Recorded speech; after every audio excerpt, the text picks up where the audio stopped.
Dan saudara, di segmen Ramadan Diaspora pagi ini kita pantau bagaimana Ramadan di Vancouver. Kanada sudah bersama dengan kita Bapak Hendra Halim, Konsul Jenderal RI Vancouver, British Columbia, Kanada. Selamat siang waktu Kanada, betul Pak Hendra? Ya, selamat siang Pak Mas. Selamat Ya, siang. Assalamualaikum warahmatullahi wabarakatuh. Waalaikumsalam warahmatullahi wabarakatuh. Pak Hendra, mungkin bisa diceritakan nih jalannya Ramadan di Vancouver, Kanada ini bagaimana nih sejauh ini? Alhamdulillah, terima kasih Mas El. Jadi alhamdulillah pelaksanaan Ramadan kita mulai sejak tanggal 23 Maret kemarin ya, dan sudah berlangsung dengan baik, dan kita semua di sini juga masyarakat selalu saling saling bersilaturahmi dan merayakan banyak kegiatan. Misalnya saja memang ini sebagai salah satu tugas kami dari Konsulat Jenderal Indonesia di Vancouver, kita selalu mengadakan semacam iftar di gedung konsulat, kemudian juga kita memberikan dukungan dan memfasilitasi berbagai macam kegiatan Ramadan yang dilaksanakan juga oleh komunitas Muslim Indonesia yang ada di Vancouver, yaitu Indonesia Muslim Association ya, diantaranya ya mulai dari pengajian ibu-ibu, pengajian anak-anak untuk youth, kemudian juga sampai nanti kegiatan pada saat Lebaran Idul Fitri, seperti sholat Idul Fitri bersama dan juga halal bihalal. Jadi suasana Ramadan di sini ya cukup meriah, walaupun tidak semeriah di Indonesia ya, yang lebih makanan, terutama dari sisi makanan tentunya. Mhm. Ya. Kalau bisa bicara mengenai makanan, ini yang disiapkan setiap hari apa nih? Dan ini rutin berarti ya Pak Hendra ya? Ya, kebetulan kalau untuk pengajian sebenarnya kalau minggu lalu kita mengadakan menjadi tuan rumah untuk iftar bersama, tetapi biasanya tiap minggu bahkan 2 kali seminggu masyarakat Muslim kita di Vancouver selalu bergiliran untuk menjadi tuan rumah berbuka bersama. Jadi di rumah keluarga yang bersedia untuk menampung acara seperti ini. Jadi tentunya dengan makanan-makanan Indonesia juga ya kurang lebih sama, walaupun rasanya bukan tidak persis sama ya Mas Ella. Ya, Ya. mulai soto, ada udang ronde, segala macam deh. Mulai yang gorengan juga banyak. Gitu. Setidaknya ini ya mengobati rasa kangen ya Pak Hendra ya. Betul sekali. Oke, kalau bicara mengenai jumlah dari Muslim Indonesia yang ada di Vancouver, Kanada ini ada berapa orang Pak Hendra? Ya, kalau kita lihat memang kita bicara Kanada dulu barangkali ya. Penduduk Kanada sekitar 37 juta, sementara sebenarnya jumlah kaum muslim di Kanada hanya sekitar 5% ya.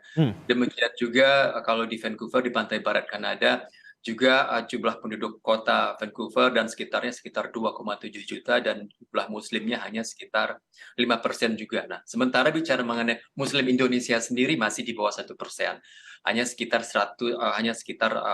kurang dari 1.000 yang aktif ya, mungkin seribuan begitu ya. Kita menyebutnya sekitar 2.000-an barangkali seperti itu. Oke, Ya. baik, sekitar segitu ya, berarti 1% ya bisa dibilang seperti Ya, itu. 1%, betul. Oke. Ya. Nah, Pak Hendra, ini kita tahu Vancouver ini kan memiliki cuaca dan juga iklim yang berbeda dengan Indonesia nih Pak. Kalau sekarang ini sedang apa di cuacanya?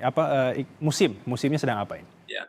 Sekarang musimnya musim semi atau musim spring ya. Jadi ya biasanya itu musim spring itu matahari juga sudah ada pada pukul 6, tapi nanti pada saat summer kan matahari sudah muncul biasanya pukul 2 pagi, pukul 3 pagi. Jadi sekarang masih musim semi, udaranya masih sejuk ya. Jadi kalau untuk Indonesia jelas dingin sekali ya, karena pagi-pagi masih sekitar 2 Celcius, malam mungkin demikian, kalau siang bisa mencapai 11 sampai dengan 15 Celcius. Jadi Oke, kalau bicara tantangan berpuasa di Vancouver itu ada apa aja Pak? Selain mungkin kalau musim dingin ya?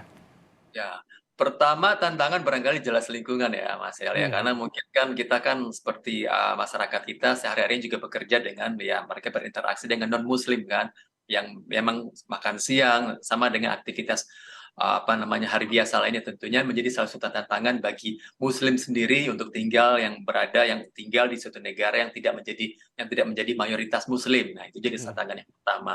Tantangan kedua ya tentu dari sisi waktu, apalagi untuk orang Indonesia yang baru pindah ke sini ya, dengan masa puasa, durasi puasa sekitar 15 jam, ya cukup lama barangkali. Cuman pada saat ini diuntungkan karena kita masih musim semi, belum begitu panas, jadi masih agak sejuk, jadi ya tidak menguras banyak kalori untuk pembakaran tubuh ya. Jadi sebenarnya tantangannya tidak se-challenging pada musim panas begitu. Oke, berarti masih bisa ini ya, masih bisa menikmati Ya, masih survive. angin sepoi-sepoi di Vancouver. Betul, Baik. ya. Nah, Kalau bicara mengenai tradisi setiap Lebaran, ini kan pasti banyak orang yang mungkin ingin mudik atau mungkin pulang kampung ke Indonesia nih Pak Hendra. Apakah sudah mendengar dari beberapa warga negara Indonesia yang ingin pulang ke Indonesia, Pak? Oh sudah, sudah. Kebetulan kita ini kan kemarin ini tahun pertama kita menyebutnya tahun pertama bebas pandemik ya, alhamdulillah. Tetapi saya mendengar biasanya tiap tahun kita akan banyak sekali warga kita yang merayakan Lebaran bersama kita di konsulat. Tapi banyak sekali para keluarga Indonesia yang ada di Vancouver, di Kanada juga. Mereka sudah jauh-jauh hari bahkan sejak tahun lalu sudah memesan tiket untuk pulang ke Indonesia yang berkumpul bersama keluarganya. Tapi namun demikian kita juga punya banyak sekali pelajar Indonesia yang baru datang, yang ingin sekali, yang excited ya untuk menunggu suasana kemeriahan Lebaran bersama kita semua di sini. Oke, baik. Terima kasih Pak Hendra Halim Sama-sama. dari Konsul Jenderal RI Vancouver, British Columbia, Kanada. Lancar puasanya dan juga semoga Amin. sehat selalu Pak Hendra. Salam juga buat keluarga semua. Terima kasih banyak. Terima kasih banyak.